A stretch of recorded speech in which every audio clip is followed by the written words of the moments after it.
किसान भाइयों नमस्कार। स्वागत है हमारे YouTube चैनल नेक्सस बायोसाइंस में।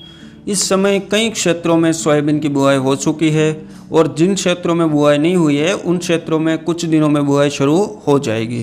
किसान भाइयों, आप सोयाबीन का अधिक उत्पादन प्राप्त करना चाहते हैं तो फिर आपको सोयाबीन के पौधे को शुरुआत से लेकर अंत तक सही तरीके से देखभाल करनी जरूरी है, क्योंकि सोयाबीन के पौधे को कई प्रकार के पोषक तत्वों की आवश्यकता होती है।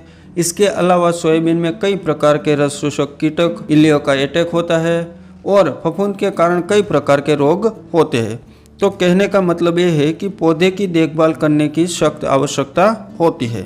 तो इस वीडियो में हम आगे विस्तार से बात करेंगे कि आपको सोयाबीन उगने के तुरंत बाद आपको कौन कौन से काम करने चाहिए। मतलब कि आपने सोयाबीन की बुआई कर दी है और बुआई के 5 से 7 दिनों बाद सोयाबीन उगना स्टार्ट हो जाता है, तो फिर आपको बुआई से 5 से 7 दिन के बाद कौन कौन से काम करने चाहिए जिससे सोयाबीन के पौधे की ग्रोथ अच्छी हो।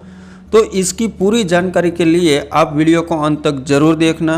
और आप हमारे चैनल पर पहली बार आए हो तो नीचे दिए गए लाल अक्षरों से दिए गए सब्सक्राइबर बटन को जरूर क्लिक कर दीजिए और उसके पास में घंटी के निशान को भी जरूर दबा दीजिए, ताकि हम जैसे ही नई वीडियो अपलोड करें आपको उसकी नोटिफिकेशन तुरंत मिल जाए। किसान भाइयों, चलिए अब बात करते हैं कि सोयाबीन उगने के बाद हमें कौन कौन से काम करने चाहिए।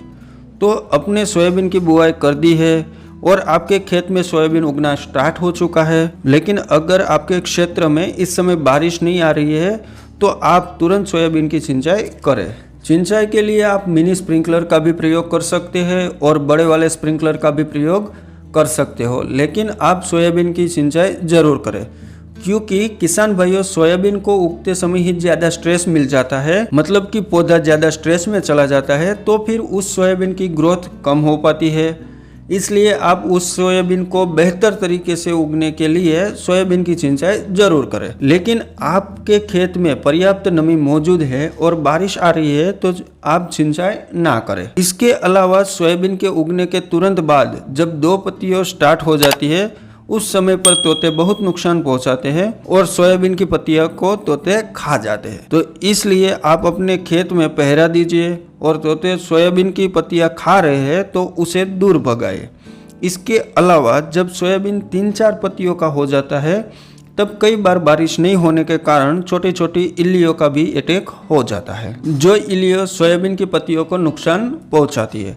इसलिए आप उन इल्लियों को भी जरूर से कंट्रोल करें। छोटी छोटी इल्लियों को कंट्रोल करने के लिए आप AK-56 दवाई का भी प्रयोग कर सकते हैं।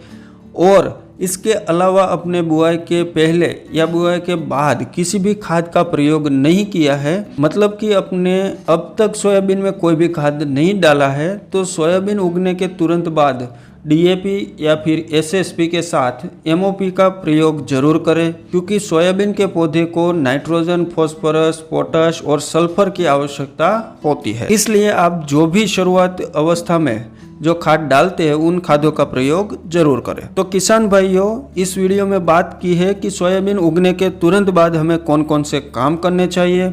वैसे हमारा सोयाबीन उग चुका है। क्या आपके क्षेत्र में सोयाबीन की बुआई हो चुकी है?